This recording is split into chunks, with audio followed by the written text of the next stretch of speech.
everyone, welcome to my channel. I am Jane Matugina, a second year BSBA finance student from Lord's College, Cagayan de Oro City. So for today's video, I will be sharing with you my key takeaways from a recent discussion about the research methodology, particularly in data gathering, valid and reliable research instruments, and the interpretation of scoring guidelines.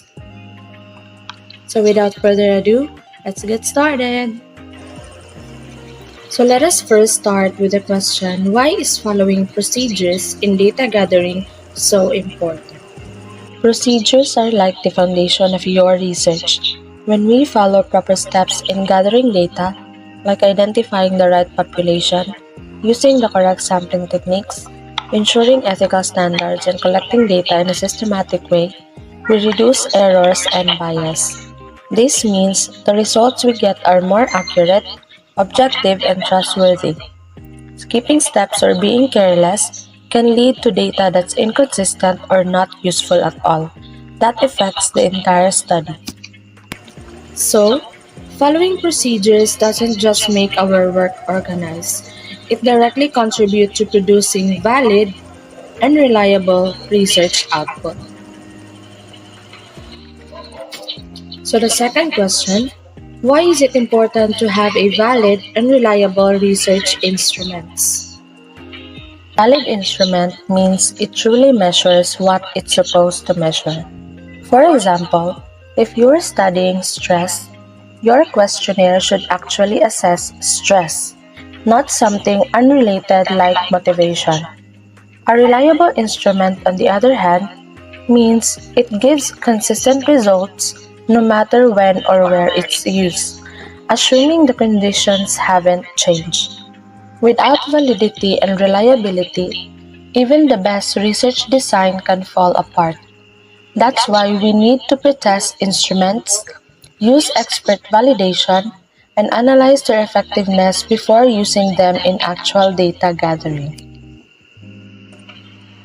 These tools are the heart of data collection, so they need to be designed with care and precision. So for the last question, how and why is it important to formulate interpretation for our scoring guidelines? Once we gather data, especially from surveys or questionnaires, we need to make sense of the numbers. That's where scoring guidelines come in. We create categories or ranges that help us interpret what the scores mean. For example, low, moderate, or high levels of a certain trait or behavior. But it's not just about labeling scores. The interpretation has to make sense logically and contextually. It should be based on existing literature or theories whenever possible, and be consistent across all respondents. This step is important because it tells us what the responses really mean. Poor interpretation can lead to false conclusions and affect how we present our findings.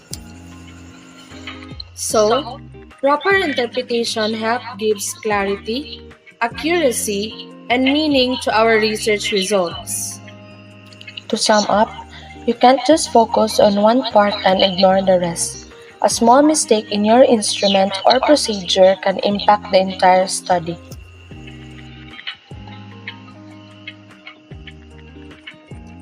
Research isn't just about finding the answers. It's about finding the right answers in a responsible, ethical, and credible way. So that's it for today's video. I hope you gained insights too. Don't forget to like and share this video and leave your insights, thoughts, and comments in the comment section below. Thank you so much for watching, and I'll see you in my next video.